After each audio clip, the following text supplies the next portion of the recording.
불면증은 단순히 밤에만 힘든 게 아닙니다. 신체적으로는 면역력이 떨어져서 감기와 같은 질병에 자주 걸리게 되죠. 혈압이 올라가기도 하고 당뇨병 위험이 올라갈 수도 있습니다. 정신적으로는 더욱 심각한데요. 이런 상태가 3개월 이상 지속이 되면 뇌에서 수면 패턴 자체가 아예 바뀌어버리기 때문에 침대에 누우면 오히려 각성되는 잘못된 학습 패턴이 일어날 수가 있어요. 안녕하세요. 30년차 정신과 전문의 유상우 원장입니다. 혹시 지금 잠이 오질 않아서 이 영상을 보고 계신 건가요? 수면은 단순한 휴식이 아니라 우리 몸과 마음의 회복을 돕는 중요한 시간입니다. 오늘은 이 수면이 부족하거나 질이 떨어질 때 생기는 문제들, 그리고 어떻게 하면 잠을 잘 잘 수 있을지 말씀을 드려보겠습니다. 얼마나 잠을 잘 못 자야 우리가 불면증 또는 수면장애라고 불리는 상태가 되는 걸까요? 의학적으로 수면장애를 진단하기 위해서는 몇 가지 조건이 맞아야 합니다. 충분히 잠을 잘 수 있는 환경과 조건이 구비되었음에도 불구하고 잠들기 어렵거나 자다가 자꾸 깨거나 새벽에 너무 일찍 깨는 증상이 일주일에 3일 이상 그리고 한 달 이상 지속되면서 일상생활에 지장을 줄 때 일반적으로 수면장애다 진단을 내릴 수가 있습니다.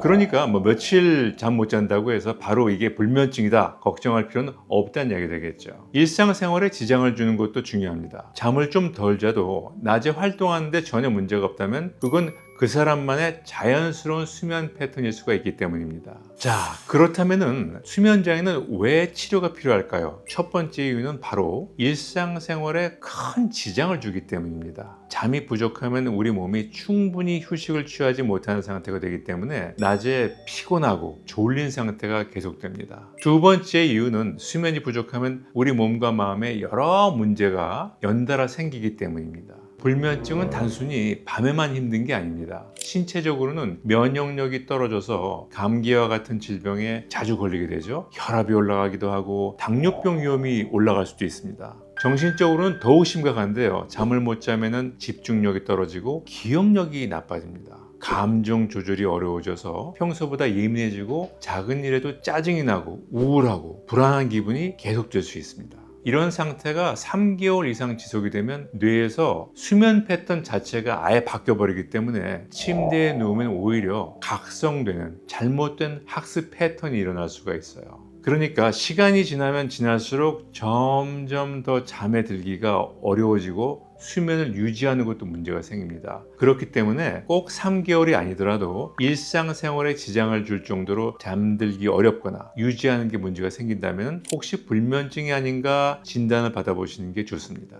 수면장애, 불면증이다 이렇게 생각하면 무조건 수면제를 떠올리시는 분들도 많을 겁니다. 물론 당장 잠이 필요한 분들에게는 수면제를 통해서 몸과 마음에 충분한 휴식을 주는 것도 중요합니다. 약물 치료는 의사의 지시에 따라서 적절히 사용하면 매우 안전하게 당장의 불면을 잠재울 수가 있습니다. 그렇다고 해서 약이 무조건적인 해결책이 되는 건 물론 아니겠죠. 약물에 의존해서 잠들기보다는 호흡훈련, 인지행동치료, 이완훈련 등을 통해서 점차 스스로 잠에 들 수 있도록 다양한 치료 방법을 병행하는 것이 좋습니다. 특히 이 중에서 이완훈련은 수면을 유지하는데 또 잠이 드는데 매우 훌륭한 방법이라고 꼽을 수가 있겠습니다. 생활 습관을 개선하고 혹시 불면을 유발하는 다른 신체적, 정신적 질환은 없는지 진단하는 것도 매우 중요한데요. 특히 생활 습관 개선은 가장 먼저 시도해 볼 수 있는 불면증의 치료 방법입니다. 예를 하나 들어드릴게요.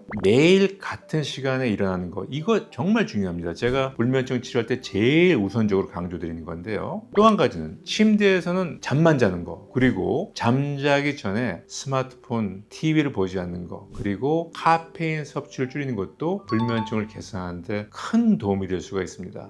이것을 일컬어서 수면 위생이라고 하는데 이렇게 생활 습관을 고치는 것만으로도 매우 좋은 결과를 얻을 수가 있습니다. 침대는 잠만 자는 곳이라는 인식을 뇌에다가 심어주는 것이 중요합니다. 다시 한번 강조드릴게요. 스마트폰 침대에 갖고 들어가지 마세요. 오늘은 불면증에 대해서 알아봤습니다. 불면증은 혼자 끙끙 앓을 문제가 아닙니다. 너무 오래 혼자 견디려고 하지 마시고 필요하면 언제든지 전문가의 도움을 요청하시길 바랍니다. 제가 오늘 강조드릴 사항은 기상시간을 일정하게 유지하시는 거, 그리고 침대에 스마트폰 가지고 가시지 않는 겁니다. 여러분 모두가 오늘 밤은 편안하게 주무실 수 있기를 진심으로 바랍니다. 오늘의 영상이 도움이 되셨다면 하단에 고정 댓글을 확인해 주시길 부탁드립니다. 닥터의 마음쉼터 유상원장이었습니다. 감사합니다.